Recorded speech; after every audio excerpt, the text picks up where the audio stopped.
Good afternoon. Okay, gawin natin grass cutter tong erga natin.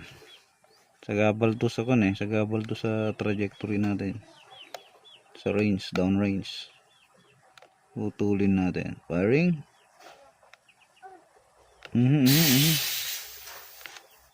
Nasa 30 meters to magalaw. Okay. Okay, naputol nga boss. Ay nako. Yun. Tanggal ang isang obstacle sa downrange para sa 50 meters natin mga kaibigan. Siyempre, ang performing unit ngayon, yan po yung 50 meters natin mga kaibigan. Ang performing unit natin ngayon is, siyempre, pakita natin.